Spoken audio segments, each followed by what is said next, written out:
Hi everyone, it's Kay Anderson. It is video number 20 of 28. I hope you're all doing really well today. Here, when I'm recording, it's a Sunday, so it's a nice kind of a leisurely weekend.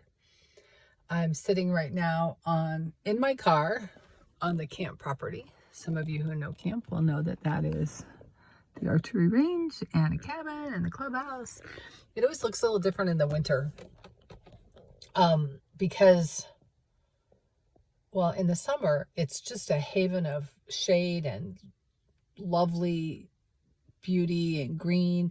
In the winter, all the trees lose their leaves. And so we have lots of shadows and lots of trees that some people could say look a little scary, but they're trees. They're just trees without their clothes on, without their leaves. So anyway, it makes me think, what do we look like in our winter months?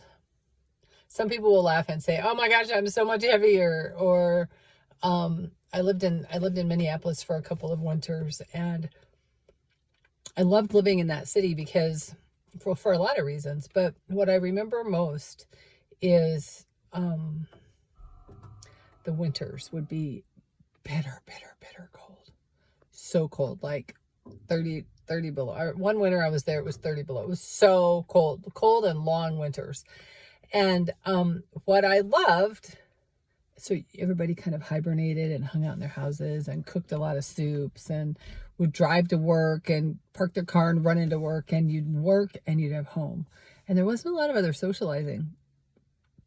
Well, maybe it was just my life that wasn't socializing, but what I remember is it's going to sound hokey, but the rebirth of spring. And it was as though everybody on the same date, I don't know, when it wasn't a date, it was maybe when it was 30 degrees or 25 degrees or 20 degrees, a certain degree, people started coming out, and there would be people at the lakes.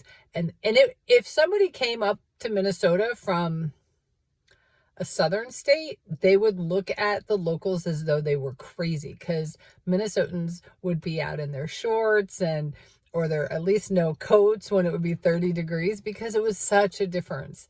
So when I lived there, it was really a stark difference. And then the leaves would come back on the trees, and there'd be more kayaking and boating, and there was an energetic shift into levity and kindness. And hey, how was your winter? And you've heard the term Minnesota nice, Iowa nice, same thing. They're right beside each other.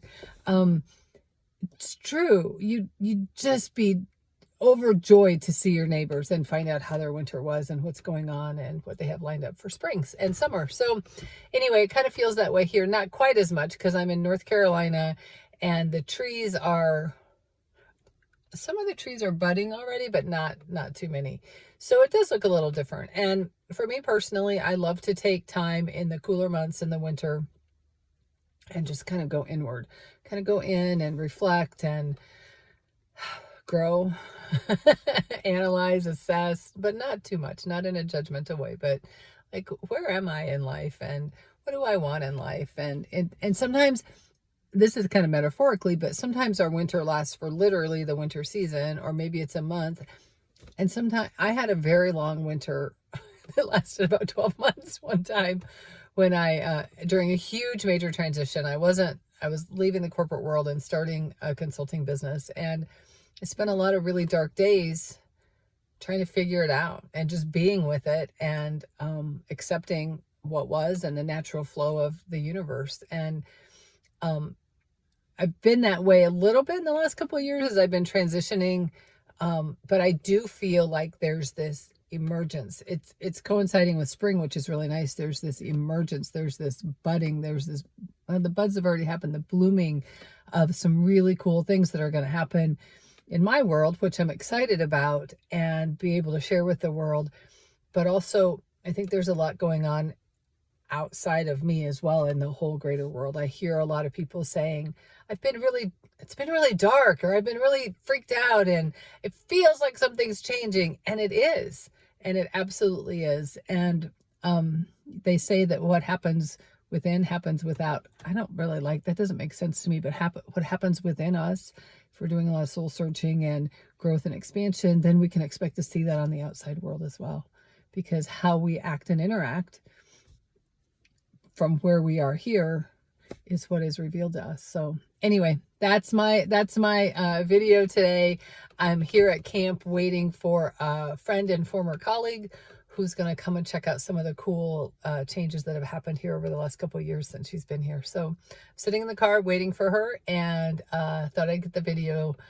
I don't want to say get it done, because that sounds like it's a task. It's not. I thought I would use this opportunity of a few extra minutes to come to you and share what's bubbling today. I hope you're having a great day, and I'll talk to you soon. Bye-bye.